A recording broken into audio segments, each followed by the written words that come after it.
for me, growing up in a Jamaican household, I felt quite, I don't know if this is the right word, but cocooned. So what I mean by that is I was almost not exclusively, but kind of excluded from English way of living, because they're so focused on their culture, with the discipline, with the food, just with the whole attitude of being Caribbean, that you're kind of away from what it is to be English. So one of the first things I can think of about that is my mum's very broad Jamaican accent. So of course, growing up, I just knew of my mum's Jamaican accent. When I went to, particularly late into my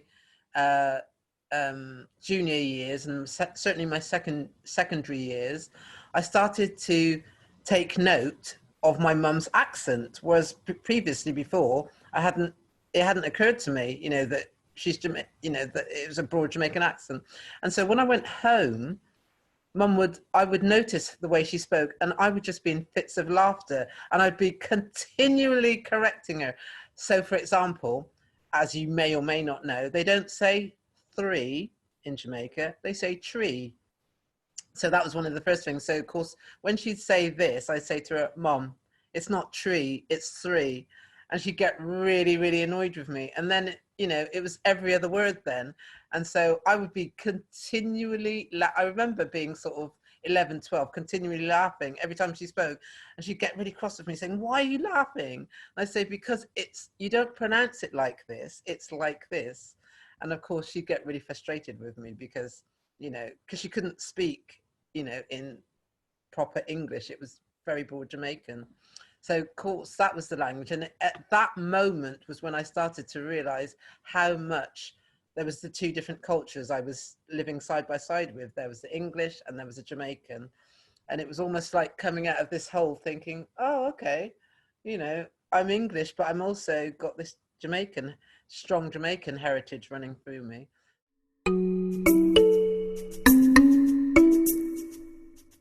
Do you live with both those cultures? And if you do, did you teach them when you were a child? Come to my house, we're having Caribbean food tonight. My mum cooks more West Indian food than my dad does. And my dad is the one who's got the West Indian heritage. I think my mum wanted to take it on and teach me as much about my culture as possible. Whereas my dad, you will catch him listening to classical FM, doing a Sudoku, drinking tea. Like, it's two completely different people, but they both come from opposite. It just doesn't make any sense. But yeah, no, I'm very Western, and my cousins laugh at me for how Western I am. But I'm free, I'm not trying to be anything that I'm not, and especially living in an area like this, you meet people who have absolutely no connection to anything like what I could be walking around trying to gloat about my heritage. But I honestly don't even talk about it at all, what my past is or my skin tone or anything about that. I'm who I am, I'm from where I am, and I'm proud of it. So, yeah.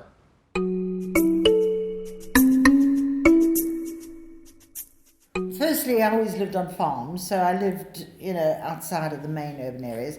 And then just down the road from me was a reserve, and I was one of the wardens of that reserve, so I would take people walking through the bush, and I would teach them the animals and the small stuff and everything else. So I'd spend a lot of time there watching the eagles nest, recording the eagles nesting and that type of thing. And then, of course, the big five, the rhino, elephants, lion, all that lot. I would escape to the bush as often as I could, which is deep bush, with the big five. And I was very fortunate to be able to live in a house in a place called Marla's Park, which had no fences. So you just lived with the animals. You come home at night and there was a herd of buffalo outside your front door, and you had to wait for the buffalo to go so you could get inside. And again, I would teach the bush. I would take people out there, teach them to bush, teach them to track. I knew all the plants by their botanical names. I came to England and realised I knew nothing. I said to somebody, "That bird's gorgeous, what is it?" And they went, "Blackbird." And I went, "Oh, okay, thank you. Oh, I do love him." But people don't know how important knowledge is until you don't have it. I was like a newborn baby. I didn't know the grasses, the trees, the flowers. I recognised the odd pansy, but other than that, I had to start all over again. Looked up in the sky, didn't recognise anything up there either, so I had to learn the sky, the vegetation, the animals, you know. It was a huge experience, which you don't talk about. It's just something you do, you know?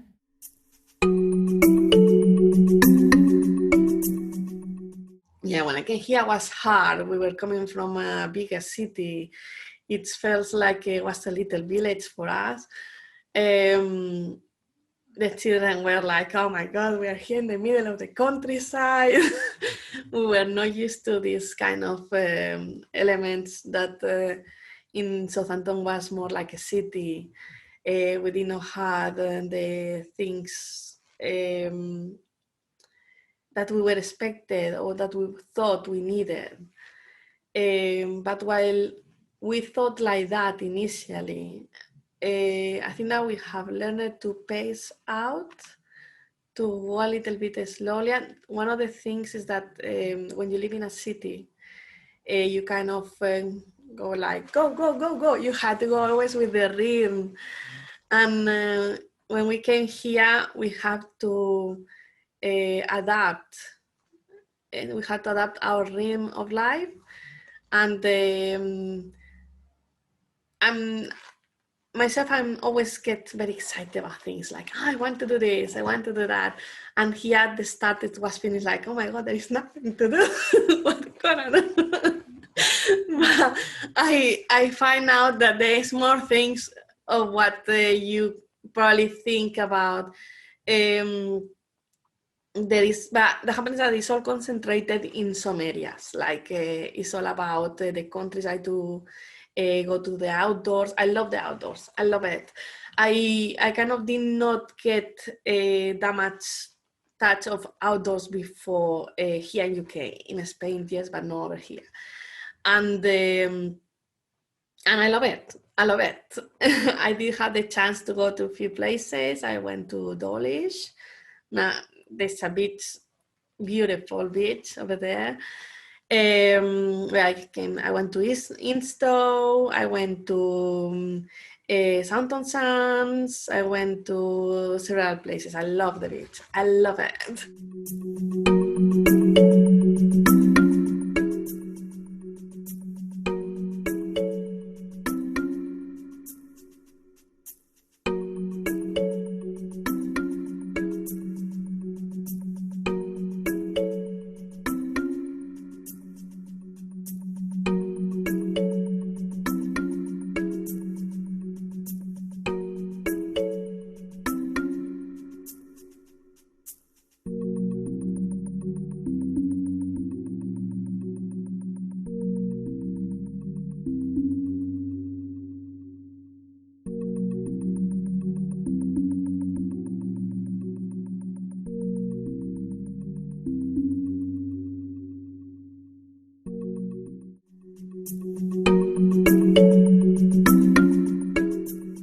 Khaled, do you think you would like to stay in Bideford, or would you like to go somewhere else when you're older?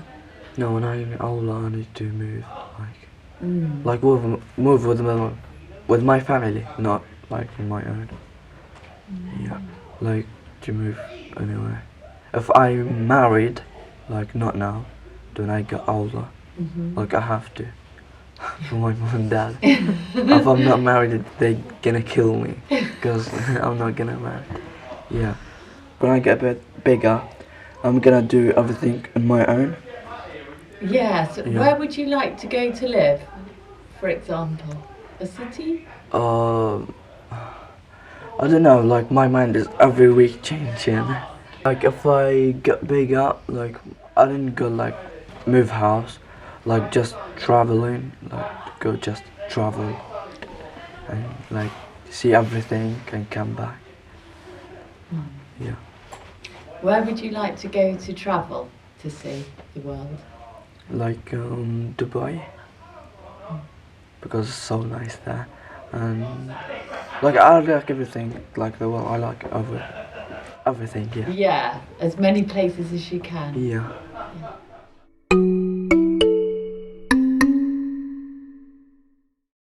You're a global citizen. That's how I see myself, yes, more like a cosmopolitan person rather than.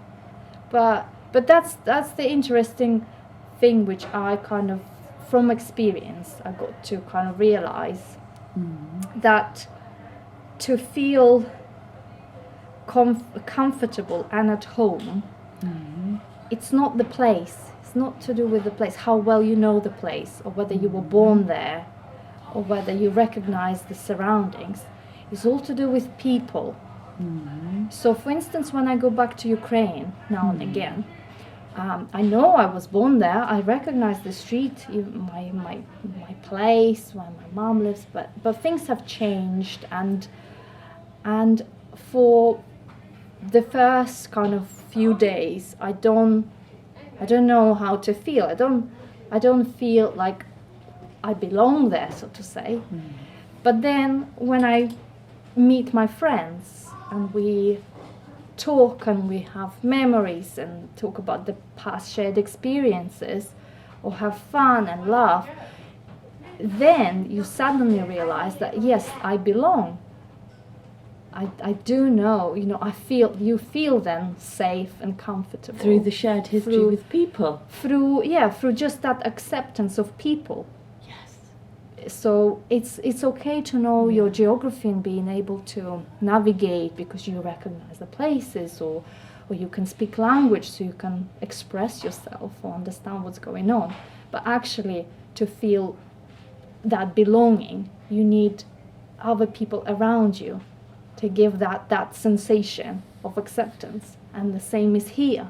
I feel at home because I'm surrounded by many wonderful people who have accepted me, who recognize that I might be speaking with another accent, but then this is the quirkiness, this is like part of their, everybody's different, yeah? A little difference or a little, identity thing, yeah? Individuality, so to say. But I feel part of community or... Yeah, because all the other people that you know, they accept everyone's differences.